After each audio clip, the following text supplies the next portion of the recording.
Hola, buenas tardes. Vamos a dar un par de minutos de margen para que se terminen de conectar todos los compañeros y empezamos.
Buenas tardes.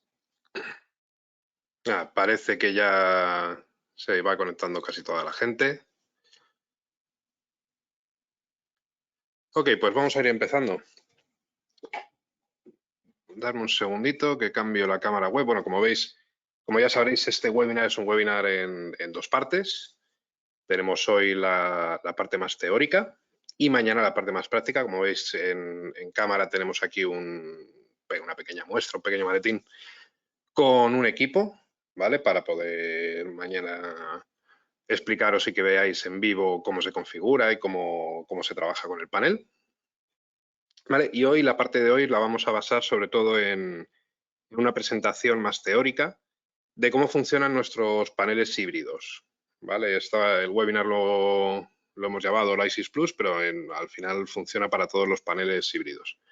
Antes de seguir, si me podéis confirmar si se ve la cámara, si se escucha, si se ve la pantalla, la cámara.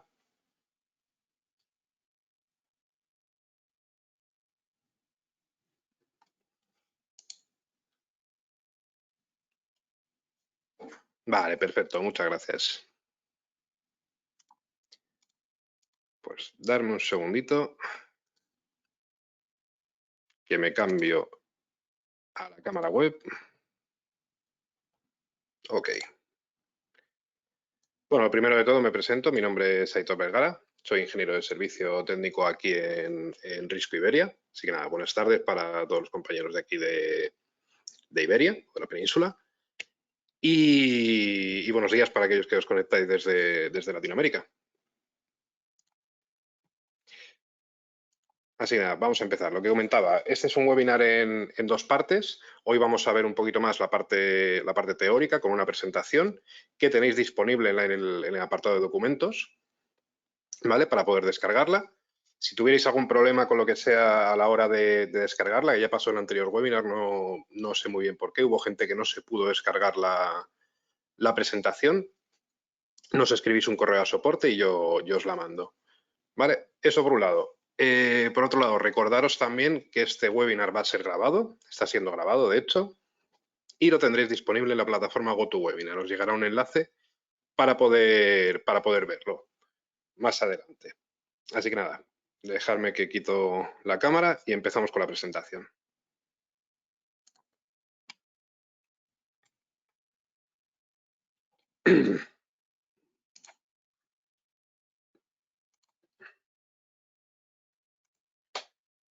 Vale, como os comentaba, el webinar lo llamamos presentación del ISIS Plus, pero al final la formación es válida tanto para los paneles ISIS 2 como para ProSys Plus, ya que la configuración es prácticamente igual para los tres paneles híbridos.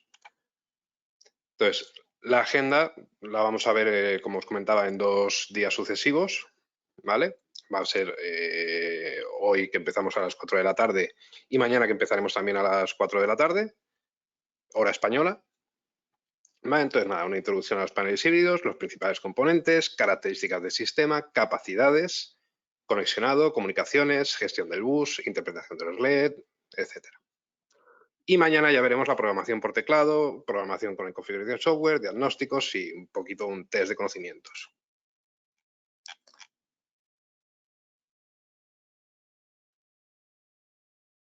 Vale, de la península y Andorra. Me comentan por aquí. Bienvenidos también los de Andorra.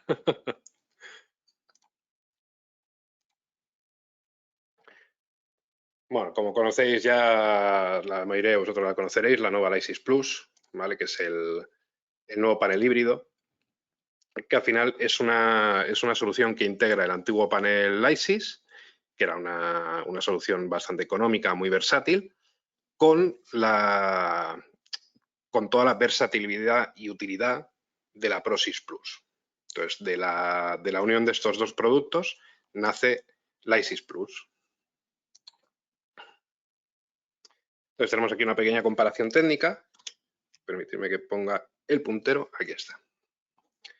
Entonces, mientras que la ISIS 2 solo tenía una línea de bus, la ProSys Plus tenía 4. O sea, la ProSys Plus tenía 4. Con la ISIS Plus tenemos 3. Una de ellas que puede ser configurada como Fastbus. Mientras la ISIS tenía 50 zonas, con la ISIS Plus tenemos 512, 256 de ellas pueden llegar a ser vía radio, exactamente igual que con ProSys Plus. Con la ISIS teníamos 4 particiones, con la ISIS Plus y ProSys hasta 32. Códigos de usuario teníamos hasta 30 con la ISIS, hasta 500 con ProSys y la ISIS Plus. Igual que el buffer de eventos, también se ha ampliado a 2000 eventos, tal y como tenía la ProSys Plus. Podemos agregar 32 teclados, en este caso hemos perdido 16 teclados con respecto a la ProSys Plus, pero ganado unos cuantos más respecto a la ISIS. Exactamente igual con las salidas vía radio. Hemos perdido unas pocas ProSys Plus respecto a ProSys Plus, pero hemos ganado bastantes respecto a la ISIS. Podemos incluir entre 4 que vienen integradas en placa y 196 a través de los diferentes módulos que traen las salidas configurables. Igual que los expansores vía radio, radiofrecuencia. ¿Vale? Igual que en ProSys Plus, podemos añadir hasta 16. ¿Vale? 32 sirenas por bus, que antiguamente con la ISIS 2 solo podíamos 4. 3 receptoras, los números privados o los follow me a raíz de SMS, a 64 se han ampliado, igual que en ProSys Plus. El número de calendarios para programación, para armados, desarmados automáticos, para activación de salidas, etcétera, también se ha ampliado a 24. Y además tenemos una interfaz USB, que la ProSys Plus ya la tenía, que era el cable USB cuadrado, pues tipo impresora.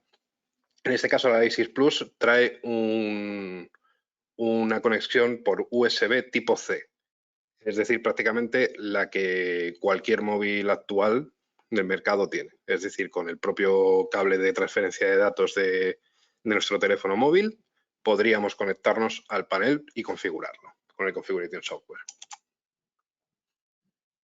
Vamos a ver aquí un poquito la arquitectura del sistema del panel. Luego lo detallaremos un poquito más. Pero bueno, que sepáis, quedaros con ello.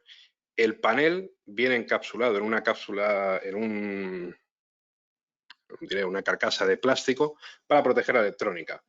No es necesario que la tenga, se puede remover esta carcasa de plástico, pero básicamente está pensada para proteger toda la electrónica del propio panel. Lleva el módulo IP integrado aquí abajo, ¿vale? Y el módulo Wi-Fi, que está aquí debajo, ¿vale?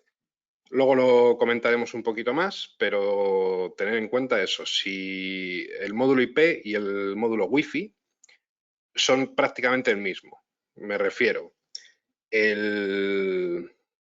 si está en funcionamiento el módulo Wi-Fi, no vamos a poder trabajar por Ethernet y viceversa. Si estamos trabajando por Ethernet, no vamos a poder trabajar con Wi-Fi. ¿De acuerdo? Tenemos aquí donde irían pinchados los diferentes módulos de comunicación, ya sea el PSTN o los módulos de GSM GPRS, ¿vale? Que van pinchados y también van encapsulados con su propia carcasa de plástico. ¿Vale? Tenemos nuestras 3 líneas de bus. Tenemos el bus 1, bus 2 y bus 3. En este caso, el bus 3 es el único que puede ser configurado como fast bus, ¿de acuerdo? Los otros dos van a trabajar siempre a velocidad normal. Como novedades tenemos el expansor de vídeo inalámbrico, ¿vale? Que prácticamente funciona igual que un expansor normal, pero para la transmisión de imágenes, para los PIRCam vía radio, este es el que nos haría falta, ¿vale? Luego esto igualmente lo iremos profundizando un poco más. Entonces, nada, gama de detectores, los inalámbricos, los de siempre. Tenemos los detectores de interior con PIRCam y el de exterior también con PIRCam, el Beyond y el A-Wife. Vale, tenemos toda la gama de detectores inalámbricos. Tenemos también como novedad los 2 detectores de cortina, tanto de interior como de exterior. ¿Vale? Las sirenas inalámbricas, los teclados inalámbricos, ¿vale? Y los mandos, como novedad también el Panda Keyop, que es este cuadradito pequeño, ¿vale? Antes de que preguntéis, que seguro que sale la pregunta, el teclado vía radio Panda todavía no ha salido al mercado, ¿vale? No está todavía disponible, pero se espera que en breve lo tengamos ya disponible a través de nuestros distribuidores. De acuerdo, ya lo tenemos testado y en breve ya estará. Igual, repetidores inalámbricos. De momento no está disponible, está todavía en fase de testeo, pero en breve se espera que para este año lo esté disponible. Dame un segundo, que ha entrado una pregunta.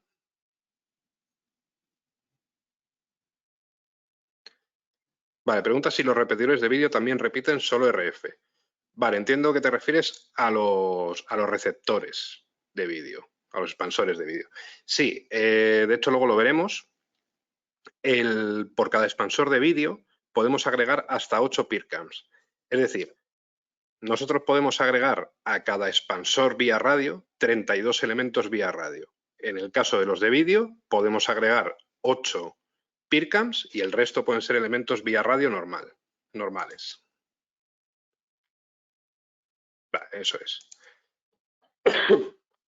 De hecho, igual, si por lo que sea habéis comprado un expansor de vídeo o os lo han suministrado mal o lo que sea, podéis seguir utilizándolo como si fuera un expansor vía radio normal y corriente. Que sea de vídeo no significa que lo tengas que configurar como fastbus y vas a poder utilizar elementos vía radio como si fuera un expansor normal y corriente. ¿De acuerdo? Vale, más sobre el panel, de accesorios del panel. Como sabéis, tenemos 2 fuentes de alimentación, una de 2,5 y otra de 4,5 amperios. ¿Vale? Ambas cumplen normativa de grado 3. ¿Vale? Tenemos 3 cajas. Vale, mira, el otro día surgió esta consulta, nos escribieron al SAT preguntando pues claro, alguien que iba a actualizar un panel de ISIS 2 por una ISIS Plus. La caja no es la misma, ¿vale? La caja no es la misma. Se puede llegar a adaptar para poder poner el panel, la ISIS Plus, en una caja del ISIS 2, pero no va a encajar tal y como está pensado. Es decir, las cajas nuevas están pensadas para la ISIS Plus. ¿De acuerdo? Tenemos la pequeña de policarbonato, que esta cumpliría normativa de grado 2, y las dos de policarbonato y de metal, ¿vale? Que cumplirían grado 3. Luego las diferentes antenas, etcétera. No está por aquí, pero bueno, comentarlo. Para los módulos de comunicación, ya que las antenas a veces se quedan cortas, pues un cable de 3 metros, los expansores de antena. Si, por ejemplo, tenemos la central en un sótano, donde no tengamos apenas cobertura, tenemos un módulo que es el módulo COP, o Cellular On Bus, que se llama.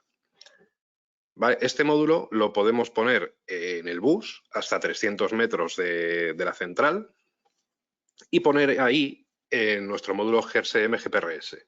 ¿Vale? Con lo cual podemos subir, si por ejemplo tenemos la central, como decíamos, en el sótano de la instalación, podemos subir a la azotea, por ejemplo, el módulo COP, donde seguramente tendremos bastante mejor recepción de cobertura que no en el sótano.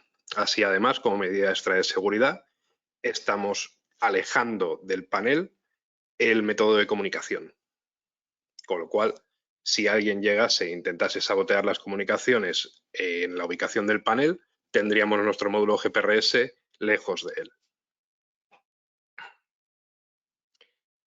Vale, como sabéis, igual, módulos en bus, tenemos los diferentes teclados, el RIS Control, que es teclado táctil. Hay un webinar específico de ello, pero bueno, por mencionarlo, hemos sacado un nuevo RIS Control, ¿vale? Que es prácticamente exactamente igual que el que había, pero lleva el transmisor, la integración con Z-Wave integrada en el propio teclado. ¿De acuerdo? Tenemos el teclado Panda cableado, el Ice Escapepad del antiguo, que todos conoceréis, también es compatible con esta central, y el teclado Elegant de grado 3. ¿De acuerdo? Por cierto, el RIS Control también cumple grado 3. Tenemos el Proximity Key Reader, ¿vale? Un lector de proximidad para los tags de proximidad. Igual, no lo he comentado, tanto RIS Control como Panda como el Ice Escapepad tienen su referencia con el lector RF integrado. El Elegant también. Es decir, podemos tener cualquiera de los teclados con o sin lector RF. ¿Vale? Y los tags nuestros, igual. Expansores de bus. Tenemos el expansor de bus de 8 zonas analógicas, por llamarlas así. ¿Vale?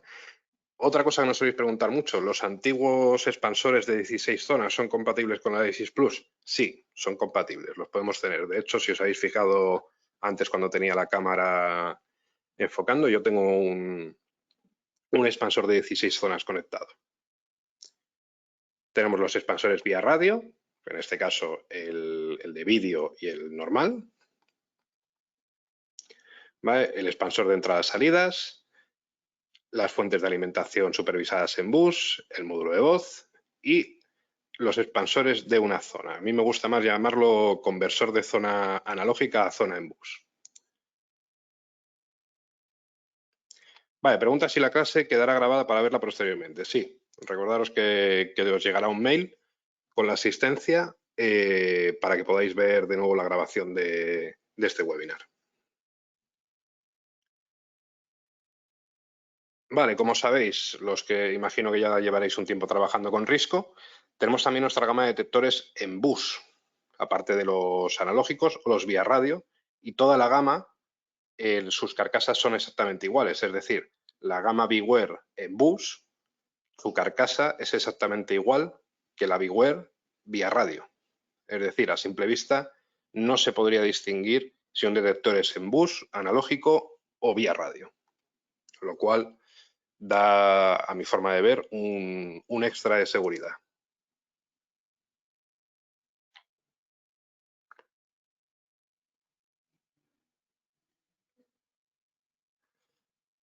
A ver, perdonad que ha entrado una pregunta, creo que en portugués.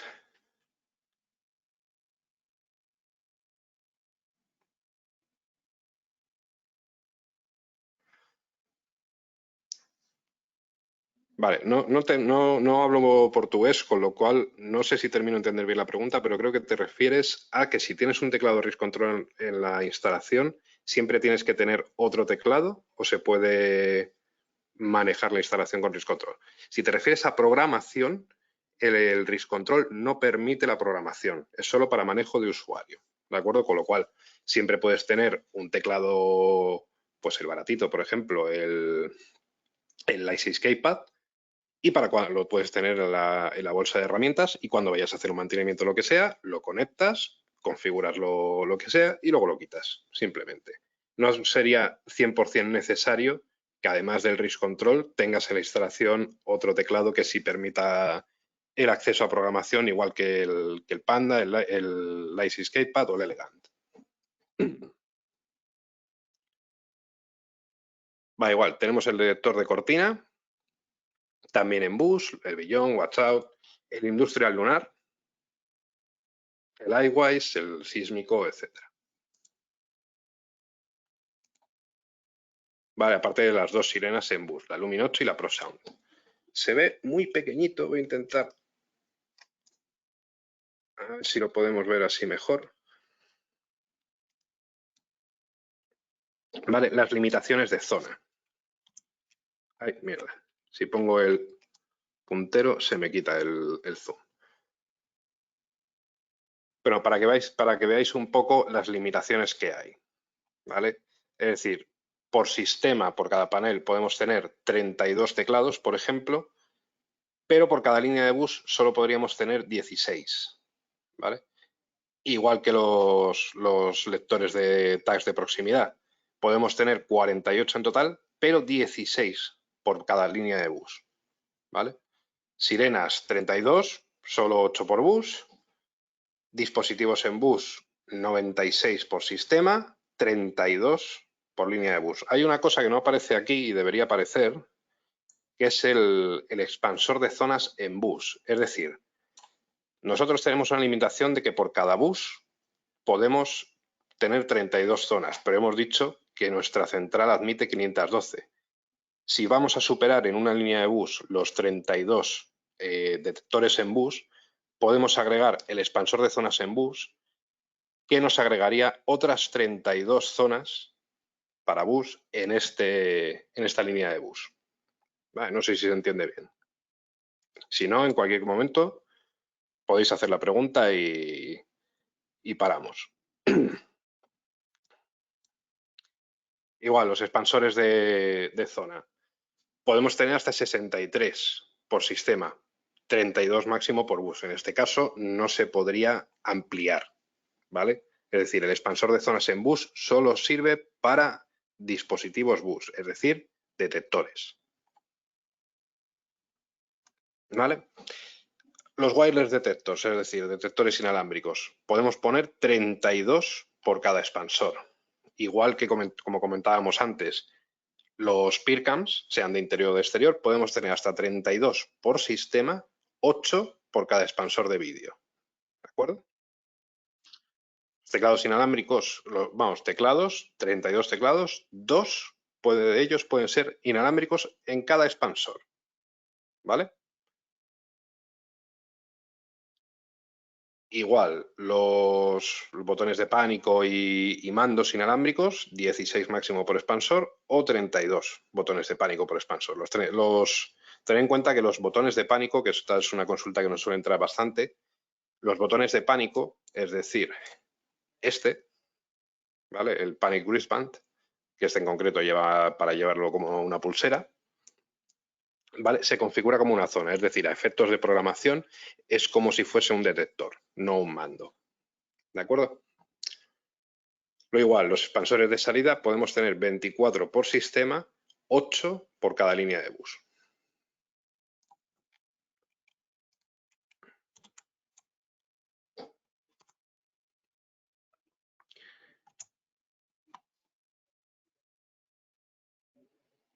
Vale, como comentábamos antes, tenemos aquí un poco la vista más principal del panel. Básicamente, la electrónica le podéis retirar la placa por si queréis mirarla, echar un ojo y demás, pero no sería necesario, ya que la cubierta está pensada para protegerla. ¿De acuerdo? Que muchas veces ya se sabe de que a lo mejor estamos ahí conectando los cables y demás, o alguna vez a alguien he visto manipular un panel con corriente y va el positivo, se suelta el cable positivo y va a donde no debe ir. Pues para eso está también el encapsulamiento PCB. No sé si se aprecia en la anterior, no se aprecia, pero bueno, como lo que os comentaba, aquí abajo, en esta parte inferior, está el módulo IP integrado y aquí debajo estaría el módulo Wi-Fi.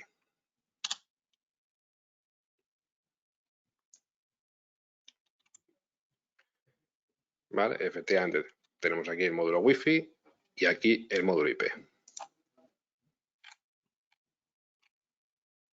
Vale, comentan que se pierde el audio por momentos. ¿Es algo común o fallo puntual de una persona?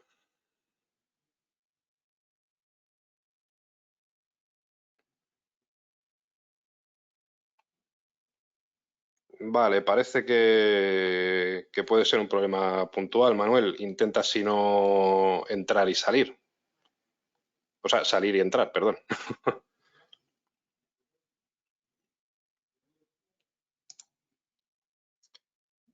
Ok, nada, seguimos. Vale, lo que os comentaba. Tenemos también los módulos 2G, 4G, ¿vale? También encapsulados, ¿vale? Que simplemente habría que pincharlos sobre la propia placa, ¿vale? Sobre la propia placa o en el caso de utilizar el módulo COP, en el propio módulo COP. Si, por ejemplo, nos diéramos el caso de que queremos utilizar el módulo telefónico y además un módulo GPRS, necesitaríamos entonces también el módulo COP, ya que tendríamos que pinchar el módulo telefónico en la placa y el módulo GPRS en el COP.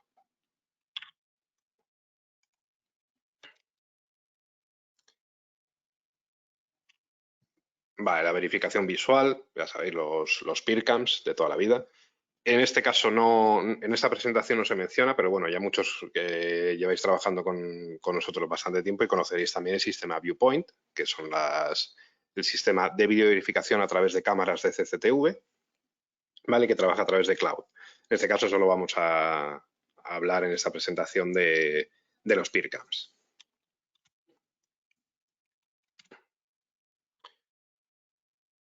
Vale, para ver un poquito un diagrama del propio panel. Este diagrama está sacado del manual de instrucciones del instalador.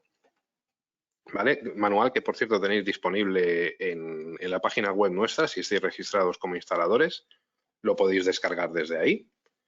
¿Vale? Si no, a través de vuestro distribuidor, seguramente os lo puedan facilitar también. Y si no, nos ponéis un correo a soporte y os lo facilitamos también. Como os comentábamos antes, tenemos de abajo, vamos a empezar desde abajo de la placa hacia de izquierda a derecha. Tendríamos el módulo de conexión Ethernet, el módulo IP. Tendríamos nuestros 4 hilos para nuestra línea de bus 1, ¿vale? Tendríamos 8 zonas en placa para zonas analógicas, por así llamarlas. ¿Vale? Un detector que funcione como abierto cerrado, con doble, triple resistencia, etc. Tendríamos una salida auxiliar, ¿vale? De 13,8 voltios. Nuestra salida es sirena, ¿vale? Que en el caso de que no vayamos a utilizar una sirena analógica por activación por positivo o negativo, tendríamos que ponerle una resistencia de 2,2K para que no nos esté dando el fallo de bucle de sirena. ¿De acuerdo? Tenemos también el tamper de sirena, que es exactamente igual. Este, en concreto, lo usemos o no, tendríamos que ponerle una resistencia de 2K2. ¿De acuerdo? Entre bell tamper y el común. ¿De acuerdo? Si no vamos a utilizar el tamper de sirena, pues igual una resistencia de aquí a aquí y sin problema. Si vamos a utilizar una sirena con tamper y no trae resistencia integrada, pues le ponemos una en serie y ya está. Aquí tendríamos ya las 4 salidas integradas en placa. ¿De acuerdo? Tenemos la primera, que es un relé de contacto seco, ¿vale? Que admite 3 amperios máximo. ¿De acuerdo? Tenemos las 2 posiciones de relé, normalmente cerrado y normalmente abierto, más el común. ¿Vale? Y las otras 3 salidas que admiten 100 miliamperios como máximo. ¿De acuerdo? Tenemos también estos bornes, no confundir, vamos, estos bornes llamados positivo-negativo, no confundir con el auxiliar, ¿vale? Estos bornes van en común con el conector jack de alimentación, ¿de acuerdo? Es decir, por aquí vamos a poder alimentar el panel, ¿vale? En caso de que no utilicemos la fuente nuestra, ¿vale? Que va con el conector jack. Podemos alimentar el panel desde aquí, ¿de acuerdo? Podríamos llegar a alimentar también por error algún detector, alguna cosa desde aquí, pero tened en cuenta que si alimentáis algo desde estos 2 bornes, si en la instalación se pierden los 220 o la fuente de alimentación se avería, esta salida no depende de la batería. ¿De acuerdo? Solo la salida de auxiliar y común es la que va a ser alimentada a través de la batería en caso de fallo de 220. Por lo cual, lo que conectéis aquí, ojo. Que hablando de batería, pues tenemos nuestro terminal para la batería aquí, el tamper de caja. Aquí es donde iría pinchado nuestro módulo de voz y nuestro conector USB. ¿De acuerdo? Tenemos también aquí el botón de reset. Este botón de reset no es para hacer un reset de fábrica del panel, no es para reiniciar los códigos, simplemente para reiniciar la central. Es decir, lo mantenemos presionado durante, si no recuerdo mal, entre 7 y 10 segundos y el panel se reiniciará, es decir, se apagará y se encenderá. Pero no perderemos programación ni lo volveremos a valores de fábrica ni nada. Luego, al final, casi hacia el final de la presentación, os pondré un vídeo de acuerdo de cómo se realiza el reset de fábrica de los códigos en la Lysis Plus. ¿De acuerdo? Tenemos también los LED de estado, ¿vale? Básicamente el de estado, el auxiliar, lo diré. No, este lo que hace es marcarte si hay un problema con la alimentación auxiliar del panel, es decir, con esta salida. Si este LED está encendido, es que seguramente tengáis el panel sobrecargado, ¿vale? Y que haya que añadir alguna fuente de alimentación. Y el estado del USB, es decir, si estamos conectados por USB, este LED se encenderá. Tenemos también aquí el apartado para conectar nuestros módulos de comunicación, que como os he comentado es un plugin, simplemente hay que conectarlo, ponerlo encima. Y ya tendríamos aquí nuestras otras 2 líneas de bus. Tenemos el conector, los 4 conectores para el bus 2, los 3 conectores, y los otros 4 conectores para el bus 3. Tenemos también además un conector de pines de conexión rápida para el bus 3. ¿De acuerdo?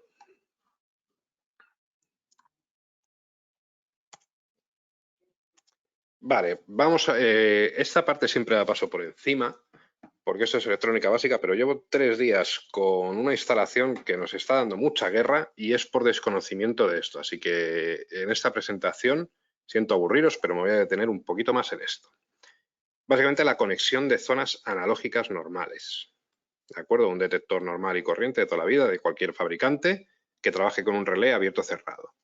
¿Vale? En condiciones normales de reposo, ¿vale? Con una configuración normalmente cerrada, el estado de reposo es con un circuito en serie entre zona y común. ¿De acuerdo? De esta manera se produce una alarma cuando esta conexión entre zona y común se pierde, porque el relé del detector de alarma se ha abierto. ¿Cuál es el problema de utilizar esta forma de conexión?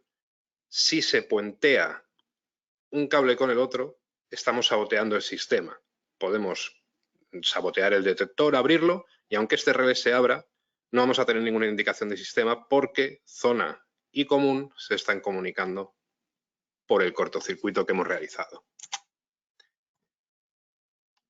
Solo en caso de que nos corten el cable es cuando vamos a tener un estado de alarma. Es decir, vamos a tener un estado de alarma, pero no vamos a saber si es por sabotaje o porque el detector ha saltado o lo que sea.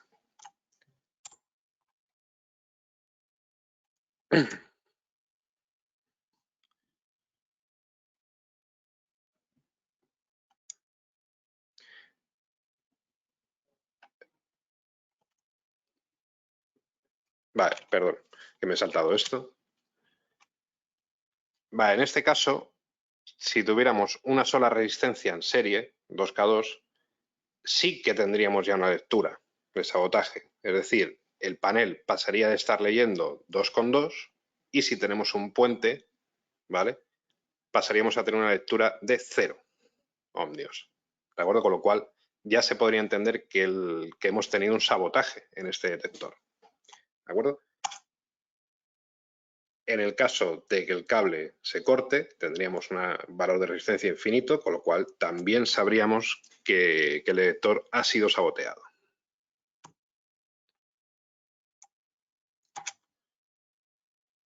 ¿Cuál es el problema? Antiguamente se hacía todo por contactos normalmente abiertos, normalmente cerrado, con una resistencia en serie. ¿De acuerdo? Entonces, ¿qué pasa? Teníamos que utilizar dos zonas para la alarma y para el tamper. Sí, teníamos a lo mejor el detector 1 y teníamos que utilizar las zonas 1 y 2 del panel para decir que la zona 1 era la alarma y la zona 2 era el tamper, por ejemplo. En el caso de utilizar la doble resistencia de fin de línea, ya no tenemos este problema. Podemos utilizar para el detector 1 una única zona. Y dependiendo del valor de resistencia que el panel esté leyendo en cada momento, podemos interpretar el estado de este. Si ha sido saboteado, si ha sido si ha ocurrido una alarma, si han cortado el cable, si han hecho un puente en el cableado, etc.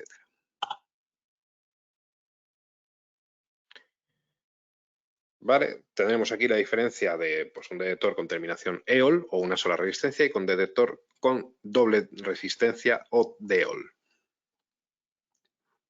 ¿De acuerdo? Tendríamos nuestras conexiones, tendríamos nuestro común, alarma, al primer borneo de alarma, comunicaríamos con dos resistencias de los valores que sea, 2K2 por ejemplo, y con el tamper volveríamos a la zona.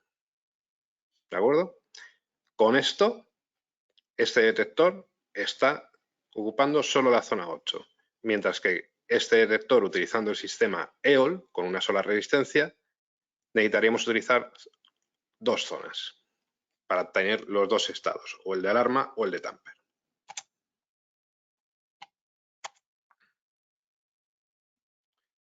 En el caso de la inmensa mayoría de nuestros detectores con catálogo,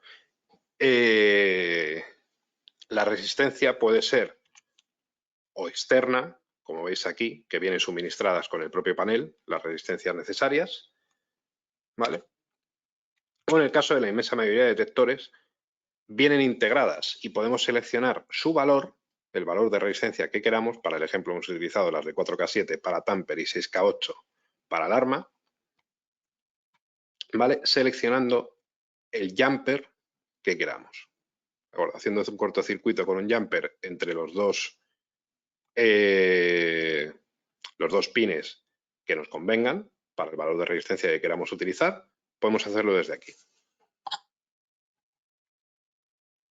Bueno, sobra decirlo, pero lo voy a decir. Si utilizamos los jumpers internos, ¿de acuerdo? No hay que poner resistencias aquí, ¿de acuerdo? Porque entonces estaríamos sumando los valores de las resistencias internas con el de las resistencias externas.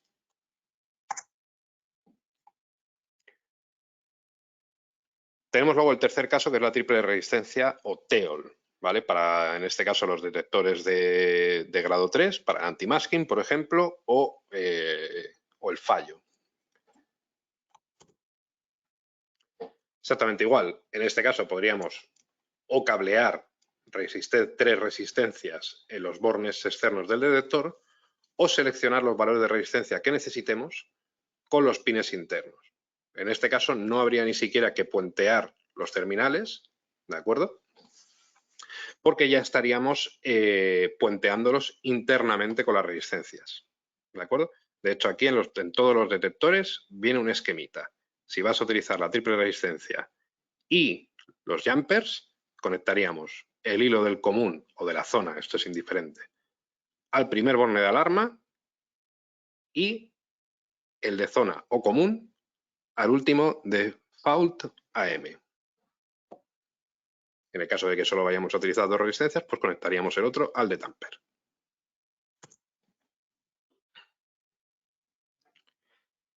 Vamos a ver ahora un poco cómo funciona la lectura y los estados que podemos tener, ¿de acuerdo? Podemos tener con un detector en DEOL o doble resistencia, podemos tener 4 estados, que es el tamper en cortocircuito, listo, alarma o tamper por desconexión, ¿de acuerdo? Como hemos visto el caso, si hacemos un cortocircuito entre los dos hilos, tendríamos el valor 0. Es decir, podríamos interpretar que tenemos un cortocircuito en el cableado.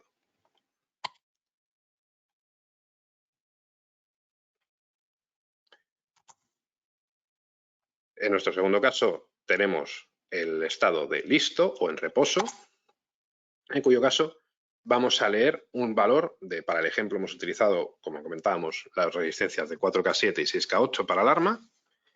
En este caso estaríamos leyendo un valor de 4K7, ¿de acuerdo? Con lo cual la central interpreta que el detector está en reposo. En el caso de alarma, se abriría el relé del detector para alarma y en este caso la central pasaría a leer la resistencia de 4K7 y 6K8. Es decir, la suma de estas dos le estaría diciendo que el detector ha saltado, ha detectado algo. Y si se abriera el detector, se abriría el tamper, ¿de acuerdo? Cortando la comunicación con todo. Por lo cual tenemos un tamper por desconexión. Esto ocurriría exactamente igual si nos cortasen el cable, porque el valor de resistencia pasa a ser infinito.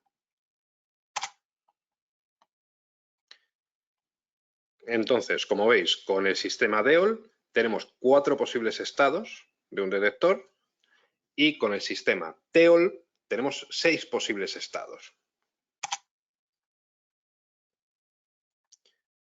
Tendríamos el tamper de cortocircuito,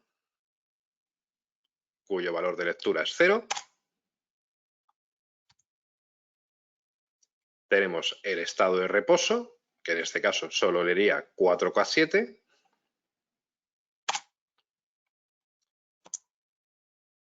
Tenemos el estado de alarma, que en este caso pasaríamos a leer 4K7 más 6K8, ¿vale? Y tendríamos el estado de alarma.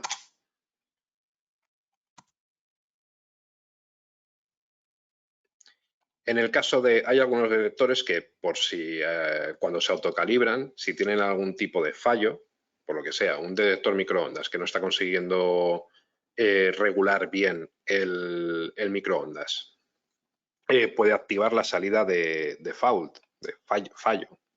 ¿De acuerdo? Entonces se abriría el relé de fallo, con lo cual pasaríamos a leer 4K7 más 12K, ¿de acuerdo? Obteniendo el estado de fallo.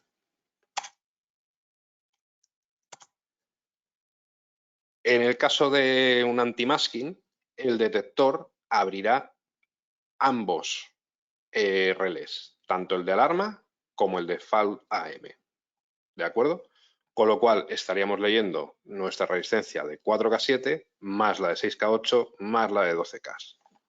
¿De acuerdo? Esto nos diría que el detector está siendo enmascarado, es decir, que lo han pintado por encima, le han puesto un obstáculo por delante, le han puesto una caja, un papel, un algo. El caso es que el detector está siendo enmascarado y obtendríamos esta lectura.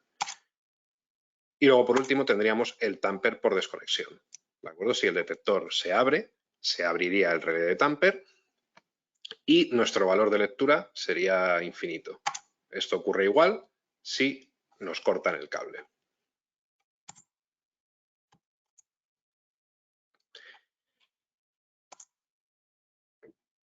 Por defecto, el panel siempre viene configurado para utilizar resistencias de 2K2, que vienen además suministradas con el propio panel. ¿De acuerdo? Pero en el caso de la triple resistencia, ¿de acuerdo? Tendríamos que seleccionar uno que debería estar aquí, que no está, que básicamente es 4K7, 6K8, 12K.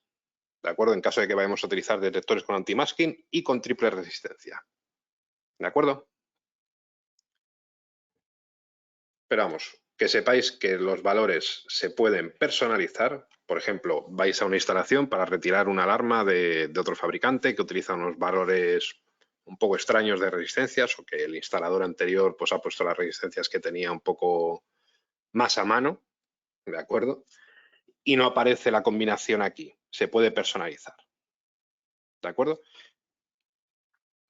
También igual, que tenéis una instalación que vais a sustituir, los detectores pues traen todos, pues mira, por ejemplo, vais a sustituir una de parados que utilizan por defecto las resistencias de un CAS. Seleccionaríamos la ID de resistencia 9 y podríamos trabajar. No tendríamos que sustituir todas las resistencias de todos los detectores, lo cual facilita bastante la vida. Luego tenemos también los dispositivos en bus. A muchos no sé por qué, yo no entiendo por qué no les gusta mucho a la gente utilizar los detectores en bus, pero esto es una maravilla, a mi forma de ver. Tenemos las sirenas en bus, que son totalmente configurables a través de teclado, no tenemos que andar mirando manual. Oye, este jumper, este switch, ¿para qué era? Si tengo que conectar este jumper, ¿qué es lo que hace? Pues la conectamos en bus y la configuramos desde teclado, desde Configuration Software. Exactamente igual con los detectores.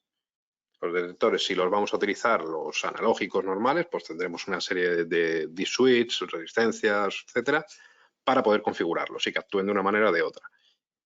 Con un detector en bus, si por ejemplo un detector de exterior, watch out, lo hemos configurado a sensibilidad alta y empieza a dar muchas falsas alarmas, en remoto con el Configuration Software podríamos limitar la sensibilidad del propio detector y no tendríamos que acercarnos a la instalación del cliente para modificar una configuración que a lo mejor simplemente es ir y cambiar un DIT switch de posición. Pues con un detector en bus nos ahorraríamos este viaje.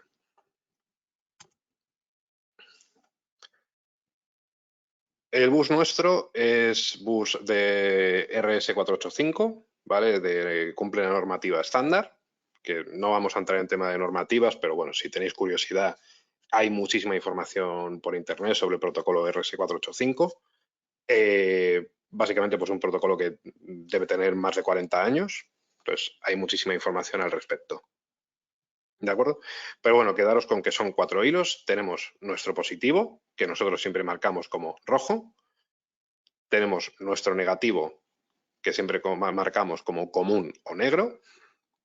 ¿Vale? Y nuestros 2 pares de datos. ¿De acuerdo? Que siempre lo marcamos en todos los dispositivos, viene marcado como yellow o green. ¿De acuerdo? No es como, yo me he encontrado algún fabricante por ahí que suele ser un poco confuso, porque por ejemplo en el panel te lo marca como A y B, pero luego en algún dispositivo tienes C y D, ese tipo de cosas. Nosotros siempre lo marcamos como yellow y green, para que no haya confusión. ¿De acuerdo? Datos a tener en cuenta sobre el bus. Si tenemos que duplicar sección, porque vamos a llevar lo que sea, se duplica solo la alimentación.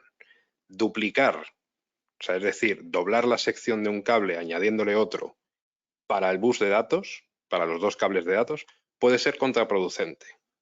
¿De acuerdo? Es decir, por ejemplo, en un cable categoría 5, ¿vale? Un Ethernet, podríamos utilizar el par naranja, blanco, naranja, por ejemplo, para el positivo, el marrón, blanco, marrón para negativo y estaríamos doblando la sección, pero deberíamos utilizar a lo mejor el blanco azul para el amarillo y el azul para el amarillo. O sea, para el verde, perdón. ¿De acuerdo? Es decir, podemos doblar la sección del positivo y negativo, pero no es nada recomendable hacerlo con los de datos.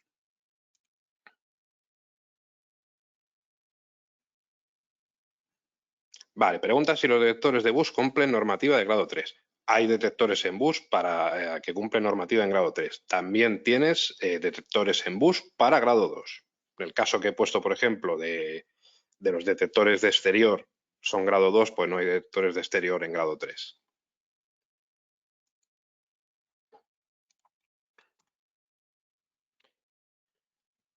Más ventajas de utilizar dispositivos en bus. Si tenemos una central y una serie de detectores, pues tendríamos que llevar un cable a un detector, otro cable a otro detector, otro cable a otro detector, otro más detector y así ad infinitum. En el caso de utilizar detectores en bus, podríamos tirar una única línea de bus e ir cosiendo los detectores a él, por ejemplo. Además de que tenemos la ventaja, como veréis aquí marcado, la mayoría del catálogo de detectores en bus tienen una entrada de zona adicional para, por ejemplo, un magnético. Entonces podemos proteger una puerta de acceso con un detector en bus al cual llevaríamos un solo hilo de cuatro, vamos, un solo hilo, un solo cable de 4 hilos y del que podríamos colgar un contacto magnético, con lo cual tendríamos un hall de entrada totalmente cubierto con un detector y un magnético habiendo tirado un solo cable.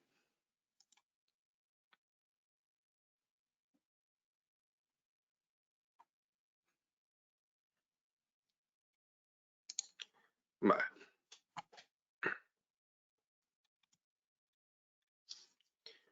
Longitudes máximas.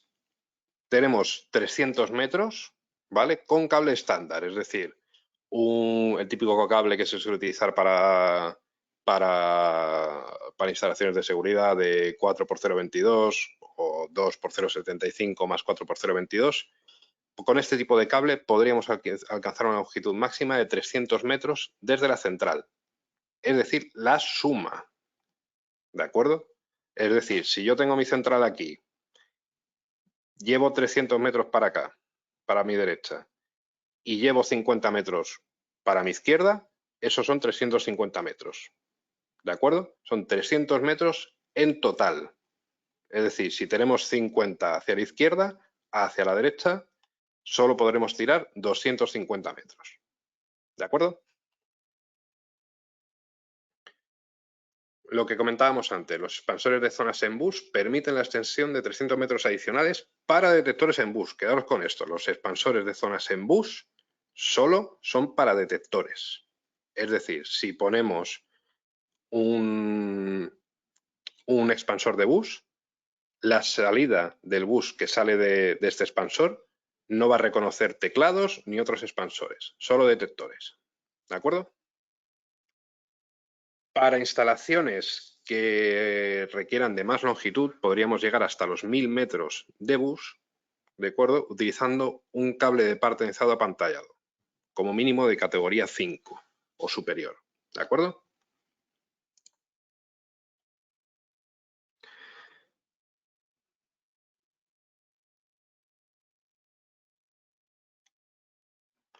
Vale, preguntan, conectado a través del bus como en serie con un solo cable, ¿cómo detecta una falla o una mala conexión de unos detectores de movimiento? Vale, lo vamos a ver, eso luego le puedes hacer un diagnóstico al bus. Eso se pueden hacer diagnósticos de bus, ¿vale? Que te va a decir en cada momento el estado de cada dispositivo de bus.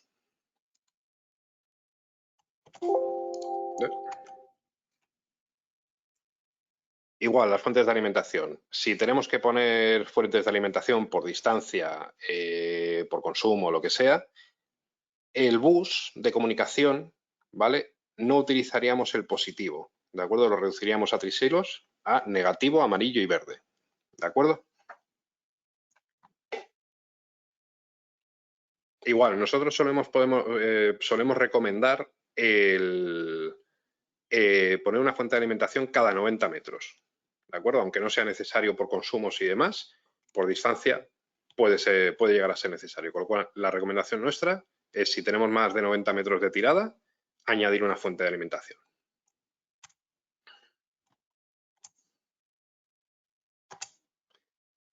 Tipos de bus. Lo ideal es el llamado bus de línea, cadena, de margarita, lo he oído también llamar. Creo que en Latinoamérica se utiliza mucho el término de bus de margarita. No sé muy bien por qué, pero bueno, bus en cadena, en línea, como queráis. Tenemos las estrellas, ¿de acuerdo? Este es poco recomendable porque si, por ejemplo, tenemos ruido en la instalación, puede afectar a todo el bus y no solo una parte de él. Suele ser más propenso este tipo de instalaciones a tener fallos en el bus, ¿de acuerdo? O combinado, pues con líneas, ramales, etcétera. Podemos utilizar el tipo de instalación que queramos. Con estos, ¿de acuerdo? Con estrellas o el combinado de ramales y estrellas, podemos llegar máximo a 300 metros. Es decir, la suma de todo puede llegar a 300 metros por cada bus. ¿De acuerdo? Si ya quisiéramos llegar a los 1000 metros, tendríamos que utilizar este tipo de bus, en línea, cadena o margarita.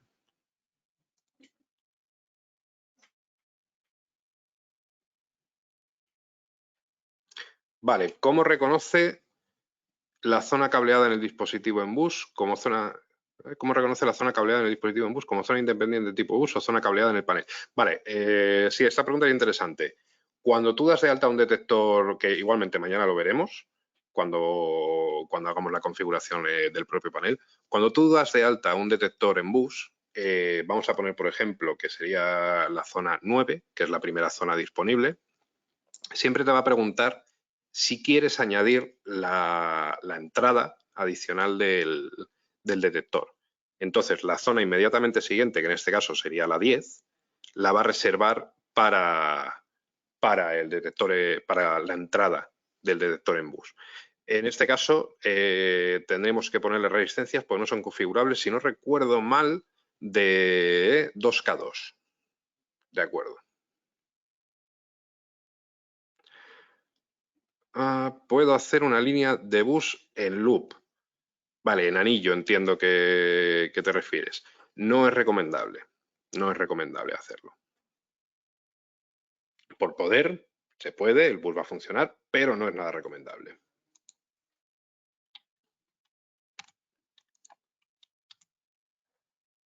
Lo que comentábamos, desde el bus. Si, por ejemplo, nuestro bus está saboteado porque han cortado el cable, tenemos un fallo de comunicación, podemos hacer un diagnóstico del bus y si tenemos, cogeríamos nuestro plano de la instalación y es como, oye, pues estos 3 elementos no me responden, pero este sí.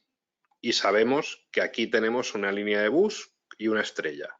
Pues sabemos que el fallo está entre este detector y el siguiente.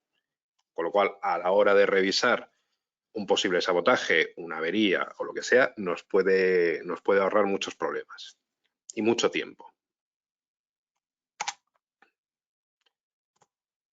Comunicaciones. No tiene mucho sentido ahora hablar de los conceptos multisocket y monosocket, pero bueno, para los que vengáis de vieja escuela, un módulo monosocket, la comunicación monosocket, era de un elemento de comunicación que solo podía apuntar a un sitio. ¿Vale? Es decir, si tú lo tenías apuntando a la CRA 1 por IP, no podías conmutar a la CRA 2, por ejemplo. En el caso de todos los módulos actuales son módulos de comunicación multisocket que pueden estar apuntando a varios sitios a la vez. ¿De acuerdo? Y pueden conmutar entre ellos. Entonces, por ejemplo, nosotros tendríamos nuestro panel con nuestra conexión IP que se conectaría a Internet y que va al software configuration, al configuration software, al software de configuración, que también puede ir a los números privados, que también puede ir por SIA/IP o protocolo IP Risco a la CRA y que también puede conectarse con el Risco Cloud. Este es el concepto multisocket, con un solo módulo conectado a la vía que sea, podemos conectar a múltiples dispositivos. Con un módulo monosocket, pues si por ejemplo teníamos en la ISIS 2 teníamos un módulo monosocket IP, podíamos conectar este módulo a la nube para que a través de la nube se conectara a la CRA, las aplicaciones de usuario, etcétera. Y el módulo GPRS lo podíamos poner directo a la receptora. Pero si se caía el módulo IP por un fallo, dejaríamos de tener conexión con el cloud. ¿De acuerdo? Esto con los módulos multisocket no pasa. Ve exactamente igual con la comunicación 2G, 3G. Con la comunicación multisocket podemos tener la comunicación por las 4 vías, ¿vale? Números privados, configuración software, nube y CRA por duplicado. ¿Sí? Podríamos tener 8 métodos de comunicación, ¿vale? 4 duplicados.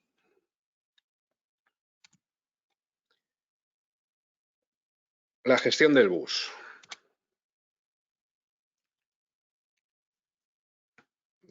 Básicamente cuando iniciamos... A ver, un segundo que ha entrado una pregunta.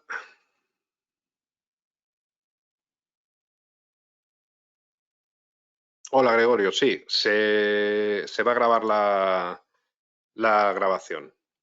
O sea, la puedes volver a ver. No, se va a grabar, está siendo grabada en concreto. Vale, nada, lo que estábamos comentando.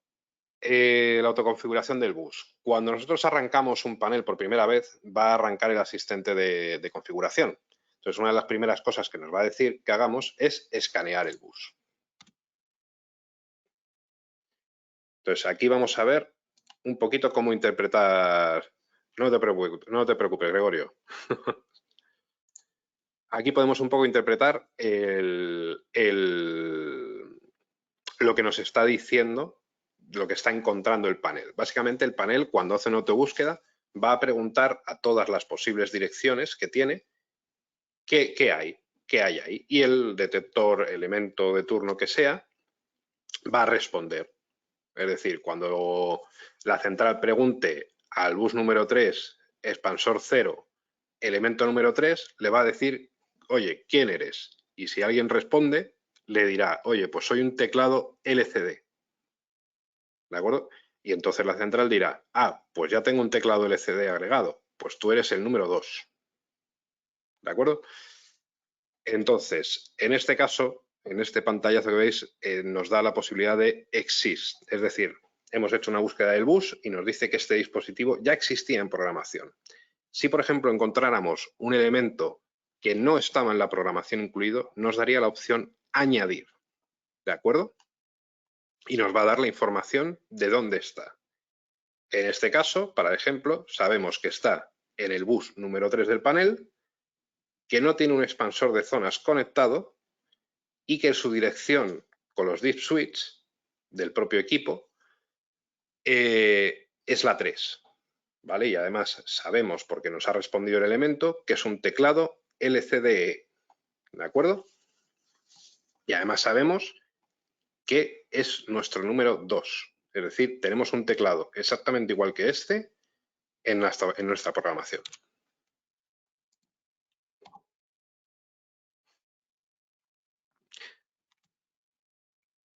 ¿Vale? Si lo vamos a dar de alta, esto es la autoconfiguración, ¿de acuerdo? Si lo vamos a dar de alta manualmente, que no sé por qué está aquí, tendríamos que seleccionar manualmente el tipo correcto de elemento que estamos intentando agregar. Si, por ejemplo, estuviéramos agregando un módulo 2G, 3G, tendríamos que seleccionar de la lista el dispositivo correcto, el que corresponda. Vale, aquí tenéis un pequeño resumen de los tipos de teclados. Tenemos el LCD, que es el touchscreen para ProSys y demás. Tendríamos el Slim Keypad, un Watchout, etcétera. O sea, todos los dispositivos en bus van a llevar un short name, un nombre corto, para ser identificados. Esto en el manual de panel lo podéis encontrar. ¿De acuerdo?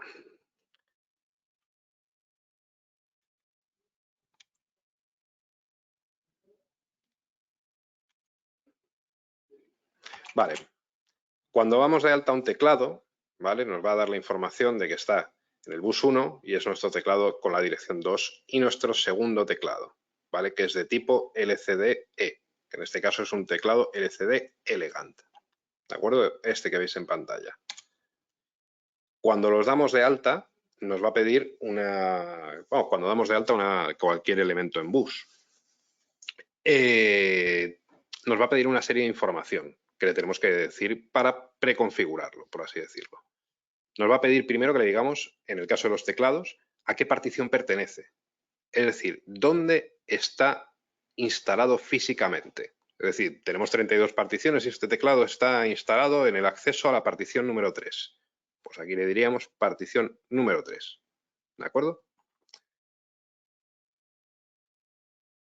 De tener varias particiones, le podemos decir su máscara. Es decir, este teclado está instalado en la partición 3 y por defecto va a mostrar los eventos de la partición 3, pero va a poder actuar sobre todas las particiones que queramos, diciéndole la máscara. En este caso, en este ejemplo, puede actuar de las particiones 1 a 10. ¿De acuerdo? Es decir, quedaros con esto. Partición, donde está instalado, máscara, a qué tiene acceso.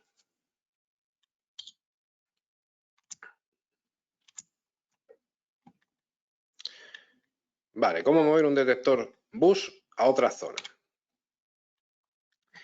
Si hemos hecho una autoconfiguración, básicamente el panel nos va a ir colocando los detectores según los vaya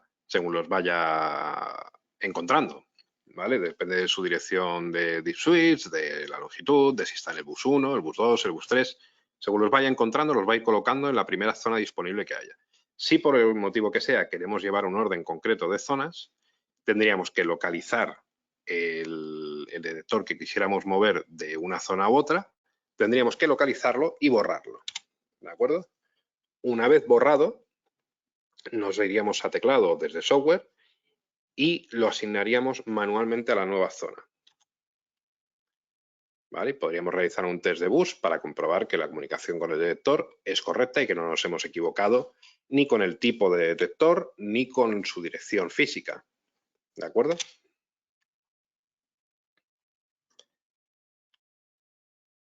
Para seleccionar la zona, nos iríamos pues en este caso a través de teclado, nos iríamos a instalación, manual, zona en bus.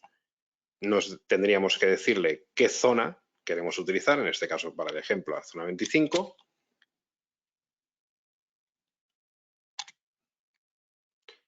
Seleccionaríamos para borrarla el tipo ninguna, ¿vale? Que lo podemos ir modificando pulsando sobre el icono de la casita, que es el armado parcial, ¿vale? Y lo borraríamos. En este caso, al haberlo borrado, veríamos aquí que no hay información de la dirección física del bus, con lo cual sabemos que la zona 25 está libre.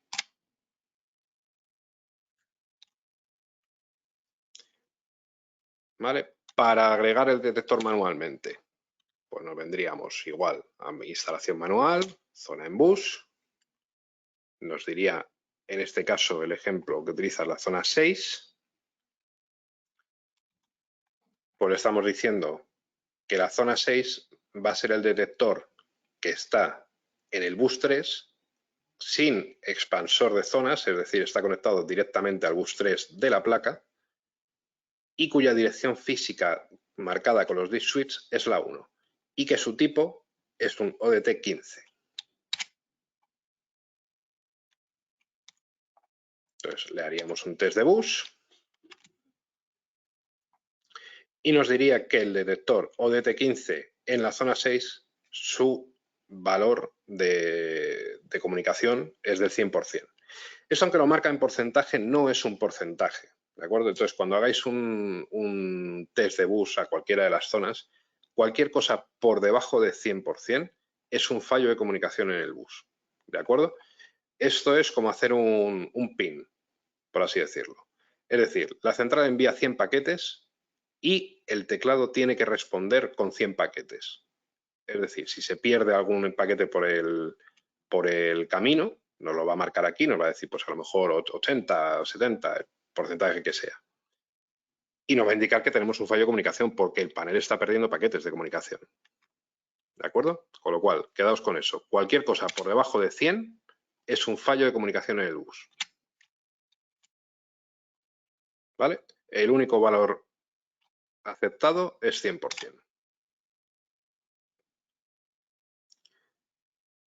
Vale, tenéis aquí unas pequeñas instrucciones para restablecer los valores predeterminados, que en este caso se restablecen los códigos de Gran Maestro, instalador y subinstalador. ¿De acuerdo? Esto lo vamos a ver ahora en un pequeño vídeo.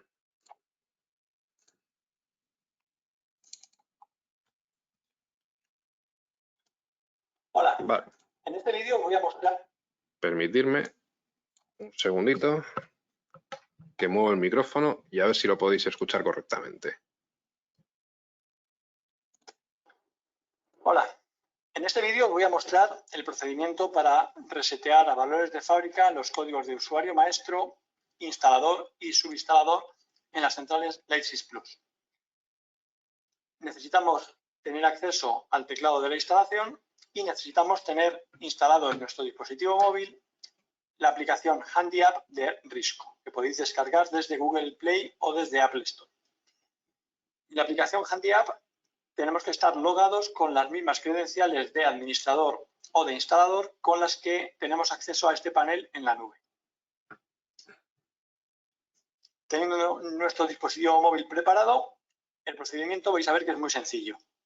Simplemente tenemos que pulsar la tecla menú y el 8 simultáneamente en el teclado para que veamos en el display este número, que es el número de serie de la central. Con ese número de serie nos vamos a Handy App, pulsamos en la tecla de menú y nos vamos a restablecimiento del PIN. Aquí en este campo introducimos el número de serie tal cual está en la pantalla del teclado.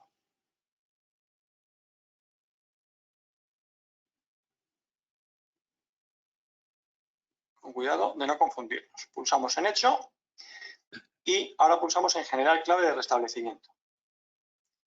Nos aparece este código, no este, lógicamente cada panel nos mostrará un código diferente, y pulsamos en el teclado la tecla OK.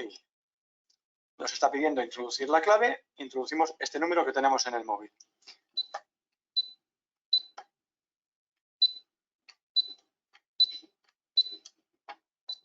Pulsamos OK y la pantalla nos dice códigos restablecidos.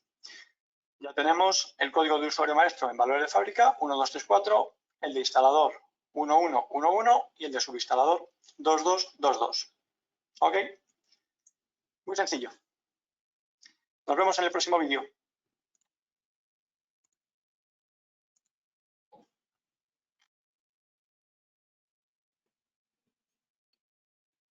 Vale, bueno, este es el vídeo, así es como sería el reset de claves. Preguntan, pero si no tengo el equipo logueado en la nube o es devolución de un cliente, tendríamos que tenerlo logueado en la nube. Si en el caso de, por ejemplo, además en el caso de Lightsys Plus es muy fácil tenerlo logueado en la nube. Si no tienes conexión a internet disponible en el momento, al tener el módulo Wi-Fi, tú le puedes compartir al panel el Wi-Fi con el móvil, por ejemplo. Puedes utilizar el móvil como fuente de Wi-Fi, conectar el panel a la nube y reiniciarlo. Reiniciar los códigos.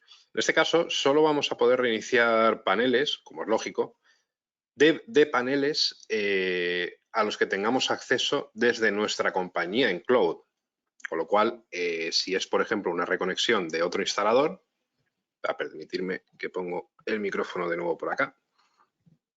Imagino que ahora me escucharéis algo mejor. Nada, pues como lo que os comentaba. Si, por ejemplo, es una reconexión de otro instalador porque ha perdido el mantenimiento, la empresa ha desaparecido, lo que sea, razones puede haber miles, nos escribís a nosotros o al distribuidor con una foto del panel donde se vea su número de serie. Como podéis ver aquí en el vídeo, todos los paneles tienen una pegatina, ¿vale? Con el número de serie, si no desde el teclado la podéis ver también, el número de serie. ¿Vale? Y solicitáis la liberación del panel para poder agregarlo a vuestra compañía y poder reiniciar los códigos de fábrica. ¿Vale? Que por cierto no lo he comentado, pero los códigos de programación y demás de fábrica, el código instalador es 1111, es decir, 4 unos, El código de subinstalador es 2222, ¿de acuerdo? 4 doses. Y el código maestro, de usuario maestro, es 1234. Igualmente, esto también lo veremos mañana más en profundidad, ¿vale? Vamos a ver ahora un poco también, porque no sea todo teórico, vamos a ver otro vídeo sobre el asistente de inicio, ¿de acuerdo? Es decir, qué es lo que nos vamos a encontrar la primera vez que arranquemos una central. En este caso, con mi central, pues tiene ya un tiempo, es la central que yo utilizo para hacer todas las pruebas que se nos ocurren o que nos pedís muchas veces, con lo cual, pues no es la primera vez que ha sido arrancada, ¿de acuerdo? Entonces vamos a ver el vídeo del asistente de inicio.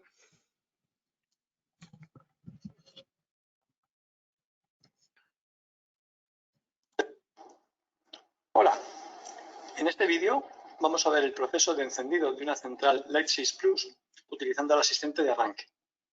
Este es el proceso que vamos a realizar cuando conectamos la central por primera vez al sacarla de la caja. Lo primero que tendremos que hacer es, o bien conectamos todos los dispositivos, o básicamente necesitamos tener conectado el teclado. Una vez que lo tenemos conectado, le damos alimentación a la central y esperamos a que el sistema se encienda.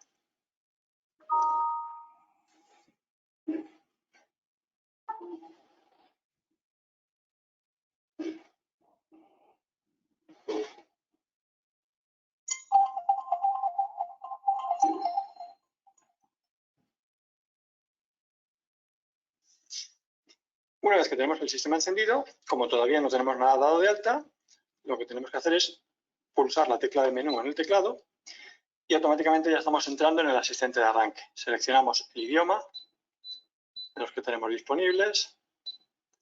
En nuestro caso vamos a seleccionar idioma español.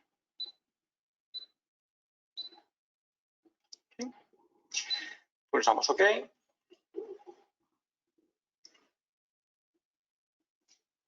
Y ahora nos pide código de instalador. El código de instalador predeterminado son 4 unos. 1, 1, 1, 1. Nos pregunta por el número de particiones. Aquí tendremos que activar el número de particiones que nos interese, de 8 a 32. Nos pide fecha y hora. Podemos configurarlo ahora o simplemente darle OK y avanzar. Y por último nos lleva al menú de autoconfiguración. Cuando pulsamos OK, la central va a hacer una búsqueda de todos los dispositivos que tenga conectados para darlos de alta automáticamente. Simplemente tendremos que esperar a que termine y después aceptar lo que nos vaya ofreciendo. Simplemente nos indica si el dispositivo es nuevo, vamos dando OK, comprobando que lo que va apareciendo es correcto, seleccionando cuando nos pide alguna opción, pues configurándolo como nos interese y vamos dando de alta todo lo que tengamos conectado.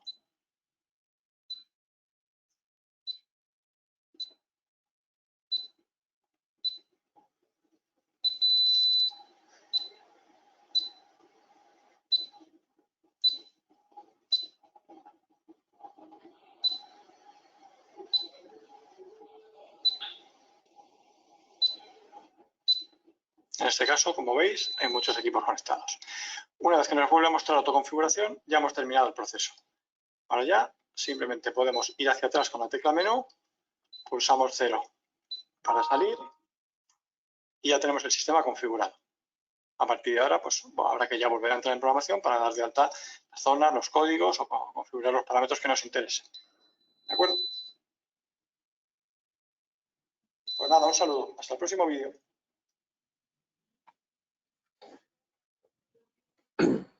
Ok. Pues nada, como habéis visto, el asistente de inicio, muy rápido. Simplemente seleccionamos idioma. Eso es importante también a la hora de darlo de alta. Por ejemplo, para instalaciones en España, utilizar la plantilla 0SP, es decir, el idioma español, ¿vale? Porque nos va a cargar en la central la mayoría de preconfiguraciones acordes con normativa. Si seleccionamos otra plantilla, podemos tener algún error, ¿vale? Por ejemplo, hemos tenido hace tiempo un caso de que alguien que seleccionó la plantilla 0FR, ¿vale? Que es la de Francia, porque su cliente era francés y quería tener el idioma francés. ¿Qué pasa? La normativa francesa es distinta a la española y, claro, pues hay configuraciones que cambian, con lo cual el panel no estaba haciendo completamente lo que quería. Con lo cual, si aunque vuestro cliente quiera tener luego la central en inglés, francés, portugués, el idioma que sea, lo ideal es seleccionar de primeras el idioma español. ¿De acuerdo? Vale. Ok. No está aquí en la presentación porque es relativamente reciente este equipo. Vale. Vale, nada. Esto es para cuando lo hacemos presencial, pues tener una pequeña parte práctica. Pues no lo tengo aquí no está en la presentación general. Antes hacíamos un webinar exclusivo de ello. A ver, ¿dónde está? Aquí, pero para que lo veáis. El Door Opener Reader. De acuerdo, que es uno de los últimos elementos que hemos incorporado al panel ISIS Plus. Vamos un segundo, ahora.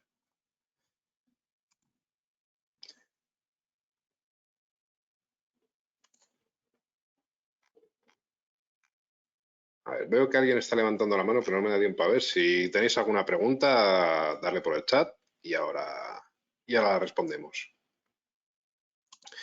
Vale, nada, esto es una pequeña guía de configuración rápida, ¿vale? Que también nos va a servir un poco para ver por encima, tampoco voy a entrar en mucho detalle, este elemento que es el Door Opener Reader, que es un control de acceso súper básico, súper sencillito, compatible compatible e integrado con la ISIS Plus, ¿vale?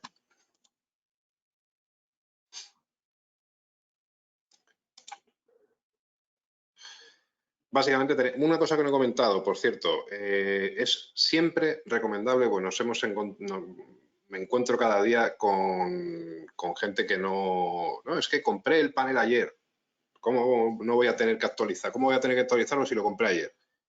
Cuando compras un dispositivo electrónico, pues obviamente nosotros fabricamos, como sabréis, somos un fabricante israelí.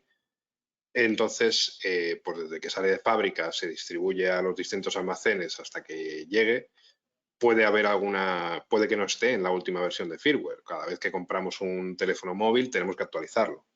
Con lo cual, lo que quiero decir con esto es, cada vez que instalemos un panel, lo primero, actualizarlo a su última versión de firmware. Porque las versiones de firmware primigenias pues pueden tener algún fallo que se han corregido con versiones superiores. ¿De acuerdo? Entonces, lo primero, siempre actualizar el panel. ¿De acuerdo? Mañana veremos cómo hacerlo.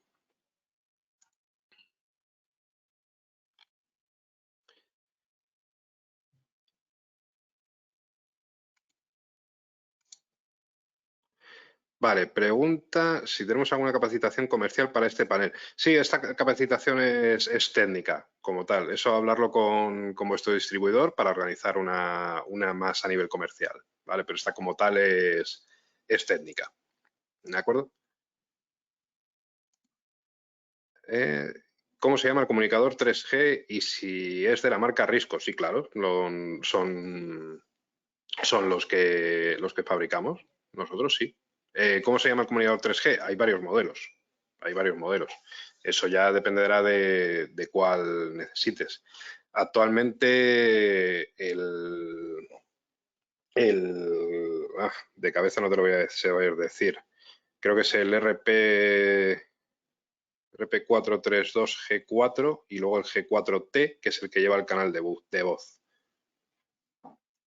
Y sí, es de la marca Risco, lo fabricamos nosotros. Vale, volviendo por donde íbamos. El Door Opener Reader. ¿De acuerdo? Es compatible a partir de la versión 2 o superior del firmware del ISIS Plus. Podemos tener máximo 32 lectores de estos, que es este que veis aquí, el lector, ¿vale? Por sistema, 16 máximo por cada bus. Podemos armar y desarmar el sistema desde este lector, ¿vale? puede ser instalado a 300 metros del panel ESIS Plus, incluso a 1000 metros si el cableado es el correcto, exactamente igual que cualquier dispositivo bus. Es compatible con los distintos protocolos RFID, ISO, etcétera, ¿vale? Funciona básicamente con los tags nuestros. Está fabricado en policarbonato y tiene la base sellada con resina epóxica para que se pueda instalar tanto en interior como en exterior, ¿de acuerdo? Además, tenemos una base de eventos de 2000 eventos en la base de datos para eventos relacionados solo con el control de accesos, ¿de acuerdo? Entonces, vamos a ver una pequeña estructura del sistema. Como decíamos, el equipo se conecta por bus, puede ir conectado a cualquiera de los 3 buses. Una cosa que no sé si he comentado antes, por cierto, si el bus 3 le configuramos como fast bus, ¿de acuerdo? El resto de equipos que tengamos conectados a este bus, vale, pues poner el ejemplo de que tenemos una instalación y tenemos, yo qué sé, expansores de zonas, teclados, etcétera, conectados al bus 3. Y llegamos y agregamos un expansor vía radio de vídeo y lo configuramos como fast bus. El único elemento que va a funcionar con el fast bus va a ser el expansor de vídeo, ¿de acuerdo? El resto de elementos no funcionan en Fastbus, con lo cual tenerlo en cuenta a la hora de planificar instalaciones.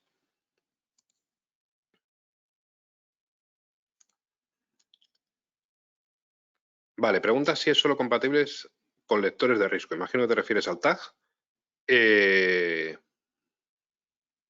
o con cualquier lector Wayland. En principio, de momento, solo es compatible con lectores de risco. Sé que se estaba probando también para hacerlo compatible con lectores NFC y demás.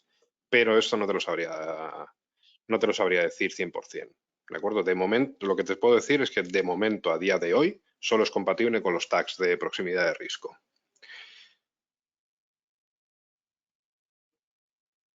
Vale, ¿cuál es la última versión de SC? 4.1.0008, si no recuerdo mal. Del Configuration Software estamos hablando, ¿verdad? La de firmware del panel ASIS Plus es la 2.1.0004, si no recuerdo mal. Vale, seguimos. Lo que comentábamos, el lector lo podemos conectar a cualquiera de los 3 buses que estén configurados como bus velocidad normal, ¿vale? Y podemos utilizar una de las salidas, en este caso para el ejemplo la salida 1, ¿vale? Conectada a una cerradura eléctrica que debería ser alimentada aparte por una fuente de alimentación aparte, ¿vale? Nunca, como recomendación, nunca alimentéis una cerradura de este tipo a través del panel. Este tipo de cerraduras suelen tener un retorno bastante complejo y pueden llegar a averiar el panel. ¿De acuerdo? Con lo cual, siempre es recomendable para este tipo de cerraduras una fuente de alimentación aparte. ¿De acuerdo? Vamos a utilizar también una zona vía radio para hacer, bueno, vía radio o cableada, de hecho, para hacer la supervisión del estado de la puerta. Es decir, si la puerta, cuando nosotros hemos presentado el tag y se ha activado la cerradura, si hemos abierto la puerta, o si se ha abierto la puerta sin que hayamos presentado un tag válido antes, con lo cual tendríamos un evento de puerta forzada. O podemos utilizar también el evento de puerta abierta demasiado tiempo si se ha accedido correctamente, pero han dejado la puerta abierta y esta zona no se ha restaurado. ¿De acuerdo? Podríamos tener estos 2 eventos de alarma.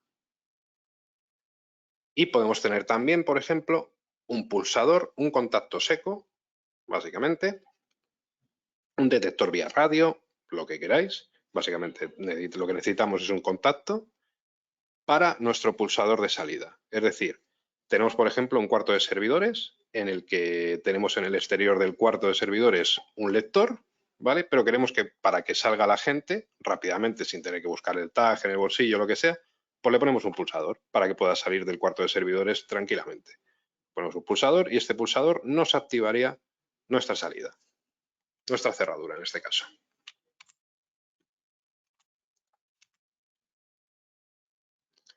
Igual que cualquier dispositivo vía bus, ¿vale? El lector, pues le podemos hacer por autoconfiguración y nos va a pedir una serie de IDs. En este caso, ¿vale? Mañana lo veremos más en profundidad. Este es el único equipo Risco, ¿vale? Que no tiene direccionamiento por switches, ¿de acuerdo? Este equipo se direcciona por su número de serie, ¿de acuerdo? Que podéis encontrar en una pegatina que viene por detrás del propio equipo o en su caja, ¿de acuerdo? Con lo cual, según va encontrando los dispositivos de lector de puertas, lo va a ir agregando a través de su ID, ¿de acuerdo? Y igual que con las zonas, pues si queremos que si tenemos varios de estos y queremos que vayan en un orden concreto, pues los agregamos por su número de serie. Igual que los teclados, le tenemos que decir en qué partición pertenece y qué particiones tiene autorización para armar y desarmar estas particiones, ¿de acuerdo? Tenemos que decirle qué salida es la que va a utilizar de las 196, que os lo estoy diciendo de memoria, 196 que tenemos disponibles. Tenemos que decirles cuál va a ser la salida que active. Tenemos que decirle si vamos a querer utilizar nuestra zona Request to Exit para poner un pulsador para abrir la puerta, que insisto, este pulsador puede ser también un detector, un contacto magnético, tanto cableado como vía radio.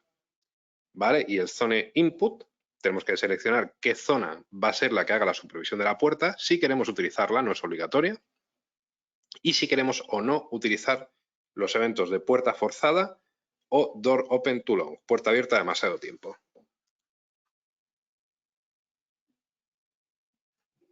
No, los detectores en bus, vale, perdón, preguntan. ¿Los detectores de bus también son enderezados, añadidos por número de serie? No, los detectores en bus se agregan por su dirección con los disk switch. Ahora pongo un segundito la cámara y os lo muestro.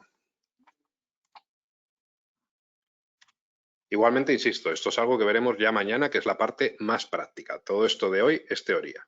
De hecho, aprovecho para recordaros, porque hay una diferencia de las personas que se han suscrito al webinar de hoy con los que se han suscrito mañana. Recordad que mañana es la parte técnica, ¿vale? Si no os habéis apuntado, si solo os habéis apuntado a esta y no a la técnica, o sea, a la práctica, apuntaros, ¿de acuerdo?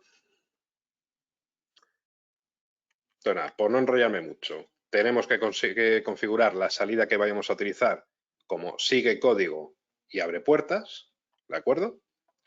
Y tendremos que seleccionar los usuarios que tendrán permiso para activar esta salida de lector. Los usuarios, en este caso, con tag, ¿de acuerdo?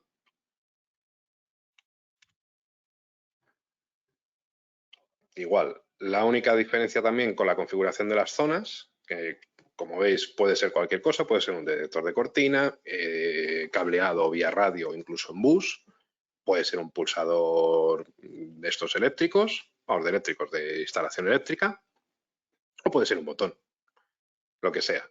Simplemente necesitamos que sea un contacto seco, si no vamos a utilizar un detector. ¿Vale? Y esta zona la tenemos que configurar como Utility Output o Rex Trigger. ¿Vale? Igual, si queremos utilizar los eventos de alarma de puerta forzada o puerta abierta demasiado tiempo, lo seleccionamos. Básicamente, la alarma de puerta forzada se genera cuando la puerta, en este caso el contacto magnético, ha sido abierto sin que se haya presentado un tag correcto o pulsado el pulsador de Request to Exit, pues se nos emitirá una alarma de puerta forzada. ¿De acuerdo? Igual, la alarma de puerta abierta demasiado tiempo, si lo vamos a utilizar, podemos modificar el rango de tiempo entre 0 y 255 segundos, que la puerta se tiene que mantener abierta para que nos genere esta alarma. Podemos hacer también calendarios para uso. Podemos decirle que, o podemos darle un horario para que, pues, por ejemplo, una tienda que en horario de fuera de apertura, pues eso, de una tienda que cierra a las 8 de la noche, pues de 8 de la noche a 8 de la mañana del día siguiente, que abra de nuevo, el lector no va a estar en funcionamiento. Es decir, aunque presentes un tag con permiso, no va a actuar. Podemos hacer limitaciones de esto. Podemos hacer limitaciones de usuarios por horario, es decir, una fábrica, por ejemplo. Configuraríamos a lo mejor, pues si hay usuarios de turno de tarde y turno de mañana, pues que los de turno de tarde no puedan acceder en turno de mañana y viceversa. ¿Vale? Podemos hacer la limitación esta por horario. Podemos permitir o no que los usuarios también puedan armar o no el sistema. ¿De acuerdo? Por defecto, todos los usuarios pueden armar y desarmar el sistema. Para armarlo, tiene que presentar el tag 3 veces sobre el propio lector y para desarmar, si el sistema está armado, una sola vez. ¿Vale? Podemos negar esto también a los usuarios diciéndoles que este usuario solo es Utility Output Control Authority Level. ¿De acuerdo? Es decir, el usuario que marquemos con este nivel de autoridad solo va a poder actuar sobre la puerta. ¿De acuerdo? Pero no va a poder armar ni desarmar el sistema. Y con esto habríamos terminado la presentación.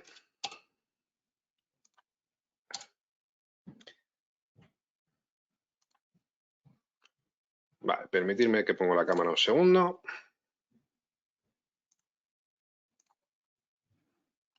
Y os enseño lo que comentaba de los Deep Switch.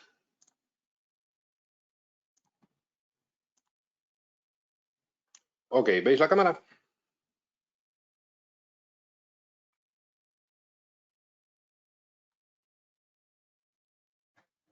Vale, no sé si la veis, creo que sí. Vale, ok.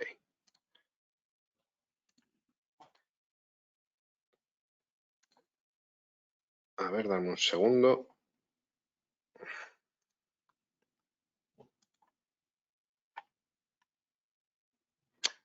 Sí, ahora os paso ahora subo la presentación esta a documentos para que la podáis descargar. Dame un segundito. Vale, a ver cómo puedo hacer esto para que lo veáis.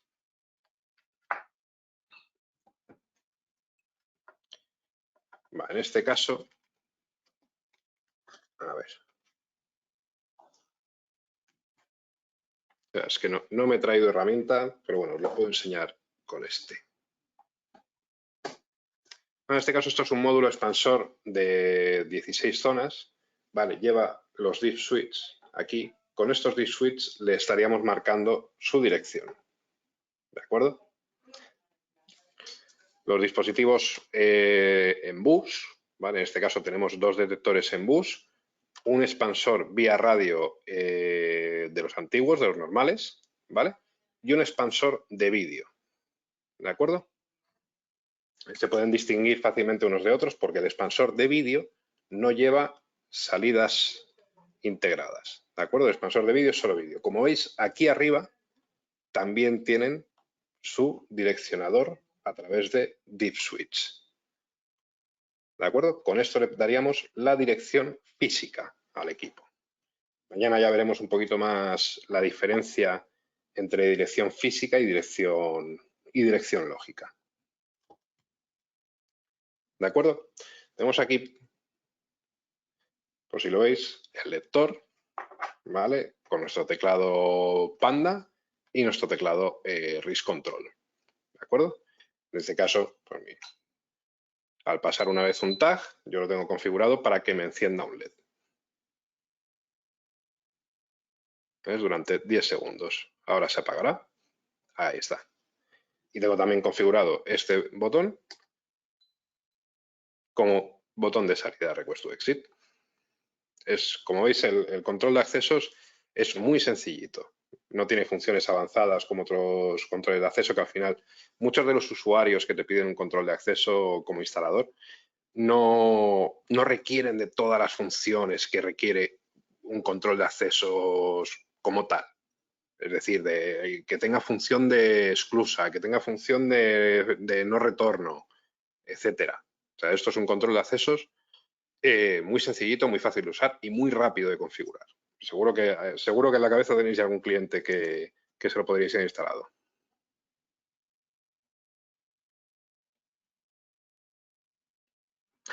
Vale, los PDF que compartes tienen menos información que la presentación que utilizas para explicar. ¿Podrías compartir también? Los PDFs no los puedo compartir porque pesan muchísimo, aparte están protegidos, con lo cual eso no os lo puedo compartir. Me lo comentaron ya en el anterior webinar y tengo que sentarme algún día y revisar por qué hay esta discrepancia. ¿Vale? En principio es un resumen, pero debería ser exactamente igual. No tengo ni idea de por qué pasa. Pues no los he creado yo. Pero bueno, igualmente comentaros también, mira, ya que estamos y tenemos tiempo. A ver, un segundito. Aquí está.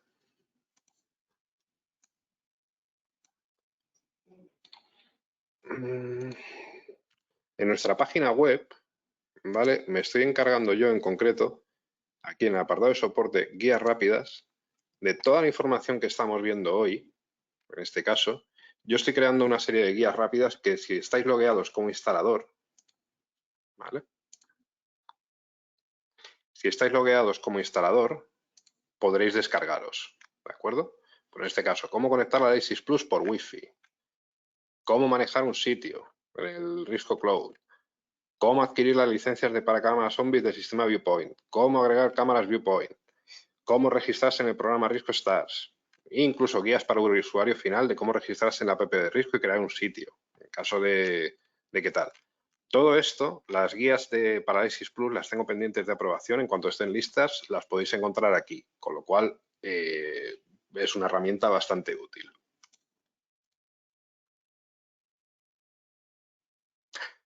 Muy bien, Sebastián. Veo que estás atento. Disculpadme que he dejado de compartir pantalla.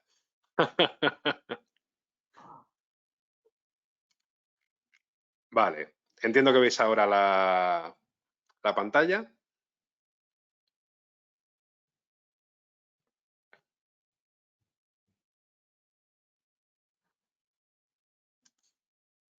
Vale, perfecto. Disculpad.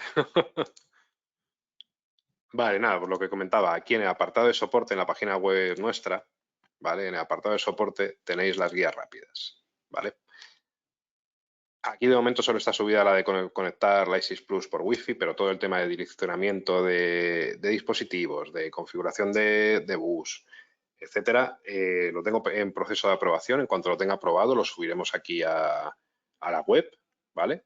Pero esto, si estáis logueados como instaladores aquí, podéis descargaros todos los PDFs estos que tienen toda la información, ¿vale?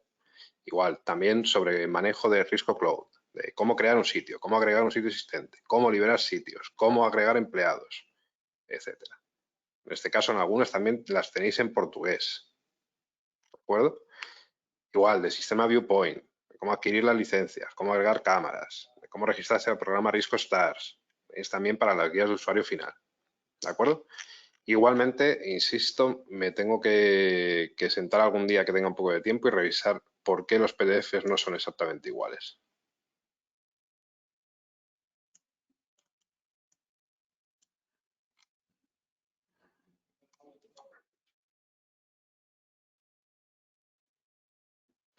Vale, para ser un instalador autorizado, ¿cuál es el procedimiento a seguir? ¿Instalador autorizado de Risco te refieres? ¿O de seguridad?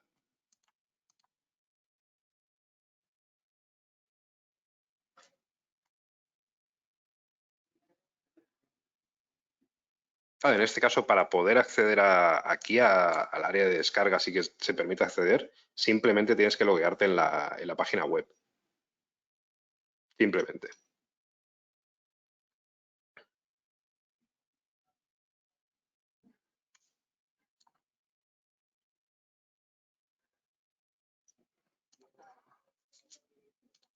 Vale.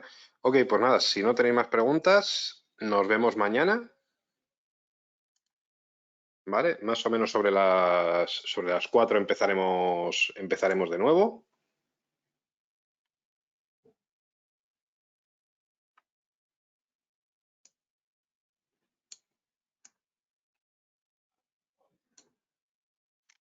A ver.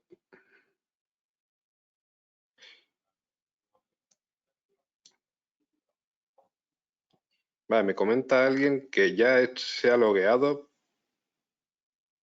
pero no...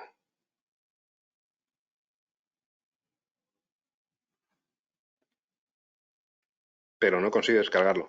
Vale, imagino, haz una cosa. Si no podéis descargar desde aquí, desde las guías rápidas, enviar un correo a soporte, ¿vale? Solicitando el acceso a descargas. ¿Vale? Bueno, no llevo yo directamente el tema de la web, lo lleva una compañera. Y esto.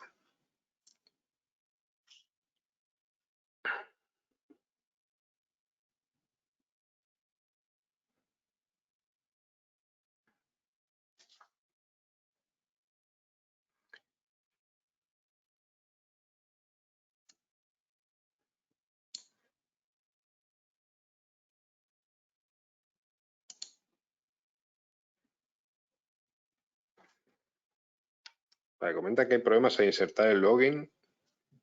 No toma, no...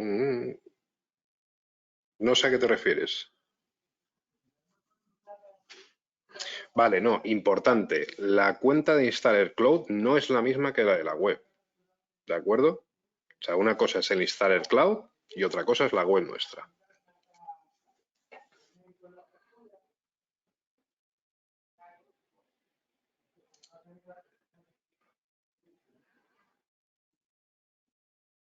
Ok, comprueba, Gregorio, que no estés usando efectivamente el usuario Installer Cloud.